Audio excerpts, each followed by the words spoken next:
If you asked 100 motorcyclists what they thought the Ferrari of motorcycles would be, 98 of them would probably say Ducati. But if you actually look at Ferrari's history and really their overall business model, which is centered around Italian beauty and performance and exclusivity, I think there's another company that could just as easily vie for that title. That is the Ferrari of motorcycles. That's right, we're talking about MV Agusta, and specifically today, arguably MV Agusta's most important motorcycle for the modern era, the F4. In my garage, there's a giant poster of the original MV Agusta F4 750. If you've been around the channel for a while, you probably know that I'm not really a sport bike guy. You know, a little Honda CB from the 70s will get my attention far quicker than an R1. Regardless, there's something about this motorcycle, this sport bike, that has always captivated me. And the more you learn about the F4 and specifically how it was designed, you can see why it was able to successfully bring the great MV Agusta name back to life and really help turn the company into what I believe it is today, which is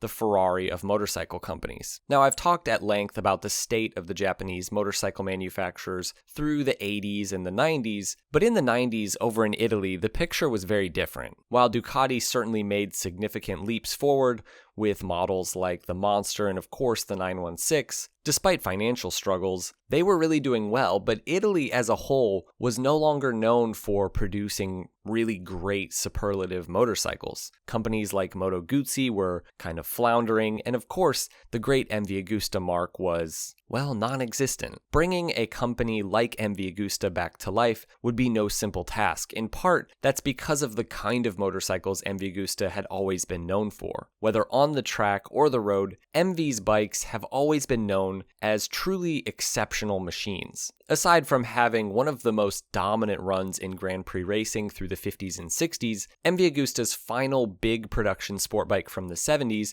before the company's collapse, was really the very peak of contemporary performance, and it cost about as much as a typical house. Equal parts sport bike and a piece of art, the 4-cylinder 750S from the mid-70s was the epitome of exclusive Italian manufacturing. And though the company would die, this last great big model would kind of pave the way for MV Agusta's rebirth with the F4 750. But because of all of this, it wasn't like the company could just return with, say, a lame little retro bike made mostly of other companies' parts, the way that so many iconic brands are brought back today. No, they had to make a statement with a motorcycle thoroughly in the same vein as their previous motorcycles. And so it all started in 1992 when the MV Agusta name was purchased by a company called Cagiva, and specifically because the owners of Cagiva, as well as Ducati and Morini and Husqvarna, that is the Castiglione brothers, they wanted to take a stab at reviving this great Italian brand the way they'd revived so many other companies. Now, the rebirth of MV Agusta with an all-new motorcycle is very much an age-old tale, one you've no doubt heard if you've studied great motorcycle manufacturers. It starts with a conversation, often between a few men, and a vision of creating something new. In this case, that conversation took place between Claudio Castiglione and Massimo Tamburini. Tamburini had recently designed what many consider to be the single most beautiful motorcycle ever, the Ducati 916. But for his final design with this new MV Agusta, he was about to outdo his previous work. Now, a motorcycle is a pretty simple machine when you really break it down. You've got an engine, and then you've got everything else around that engine. Okay, it's more complicated than that, but you get the point. For this new bike, it was decided that the all-new engine would be designed by the experimental department in Varese. That was like the R&D for Castiglione's little group of motorcycle companies, while the overall design, including the styling, was handed over to the Cagiva Research Center headed up by Massimo Tamburini. The goal of this new bike was to fuse together all the great elements of what had made MV Agusta, well, MV Agusta. Sporting qualities, technical sophistication, and beautiful design all molded together in one machine, and this is a pursuit that would continue for the brand really up until today. And they decided to call this new bike the F4.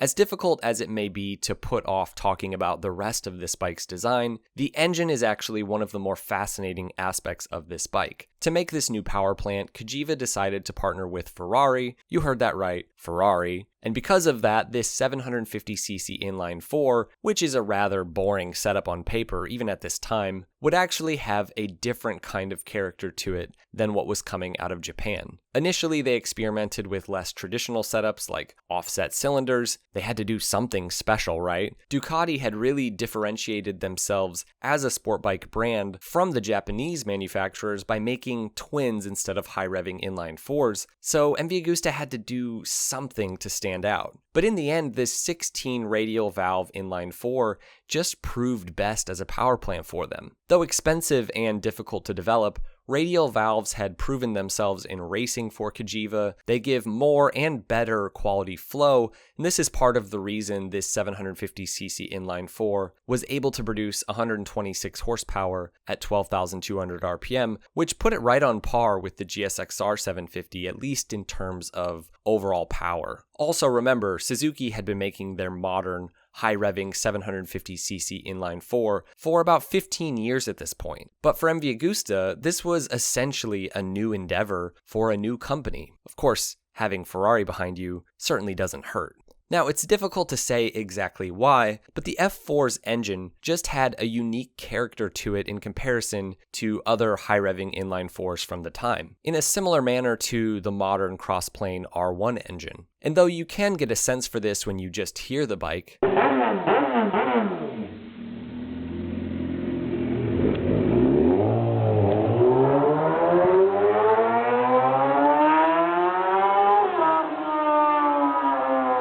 let me show you a small excerpt from the Old Two Enthusiasts podcast where they really explain what this bike is like. But you're right, on the mechanical side, the MV, it is raw. They are more raw. That four-cylinder engine that's in there is more raw and makes more vibration.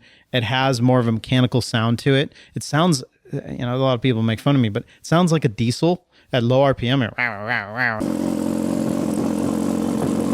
And it has just a growl to it that is like no other. Well, it's that weird like undertail exhaust. It has a weird shape to the pipe. That's part of it is the exhaust, but you don't really hear the exhaust when it's sitting there on idle over the sound of the engine itself, which is gnarly. I mean, it's a very loud, I'll say this is a loud four-cylinder.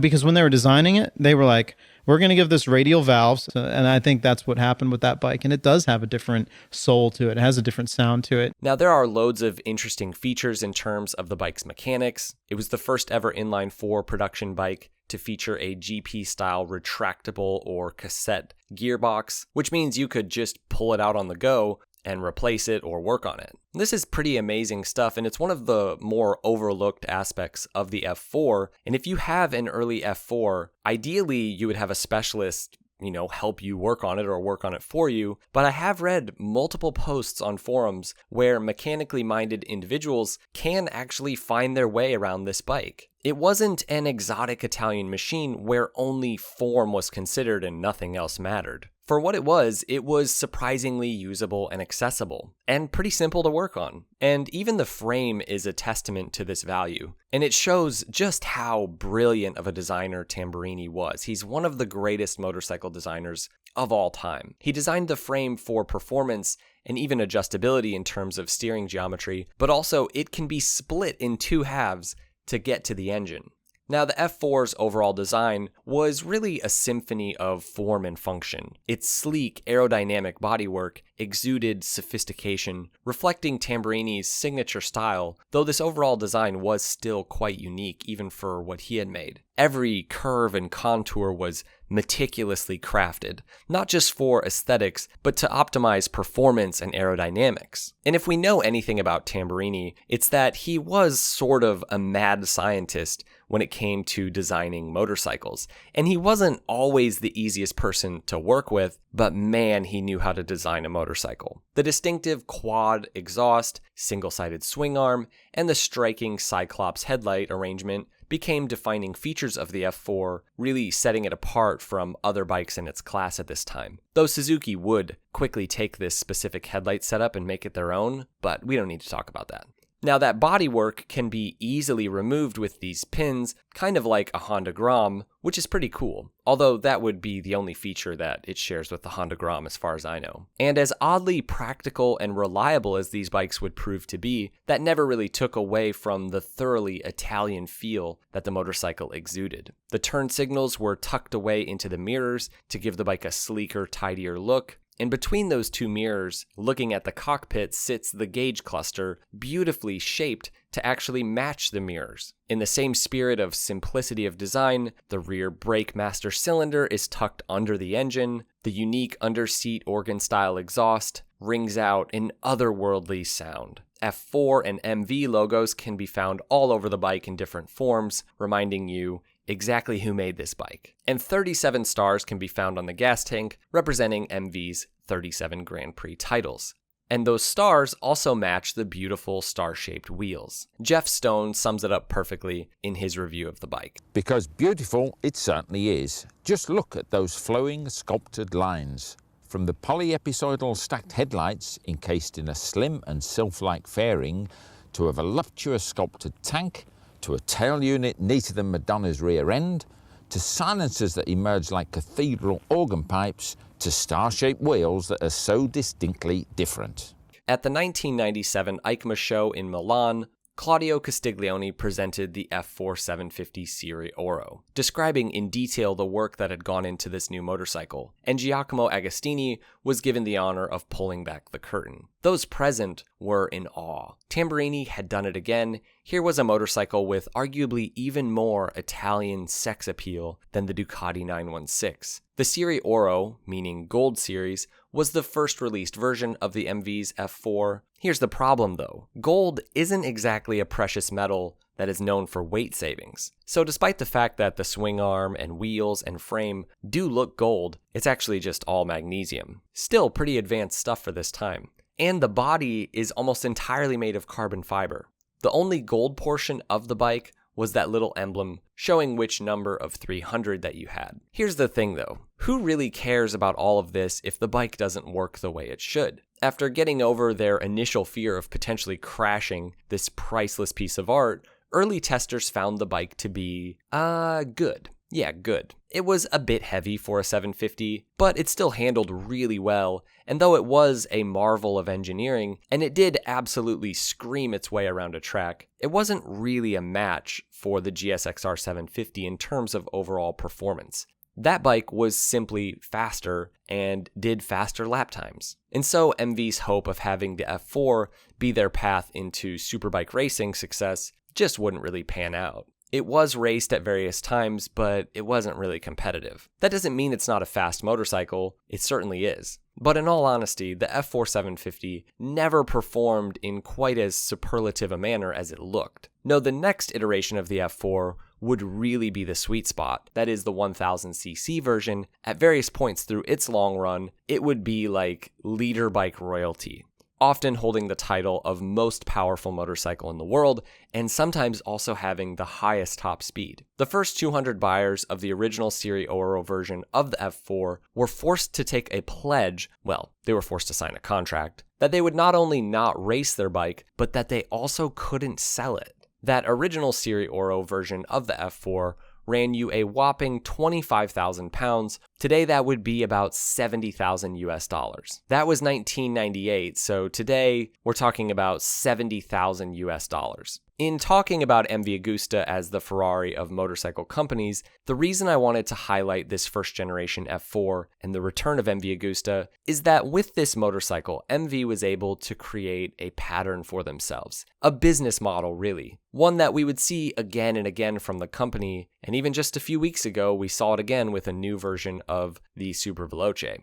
This is a business model of producing exclusive, hyper-expensive, and often limited edition models. In honor of the man who really pioneered this for MV, MV released the F4cc, or F4 Claudio Castiglione, and that motorcycle is one of the single most expensive production bikes ever made at $120,000 in 2007, absolutely dwarfing bikes like the Superleggera, at least in terms of price. What we see when looking at MV Agusta is that the F4 really paved the way for the company to have success as a quite unique brand in the market, not just in building exclusive limited edition bikes, but even in their regular production motorcycles. For example, each bike is put together by hand by one individual who then signs the bike. In large part thanks to Adrian Morton, the company was able to keep designing new, different, but equally as beautiful and exotic motorcycles, from the weird unsuccessful Rivale that is still a pretty cool bike, to the Dragster, to the Super Veloce.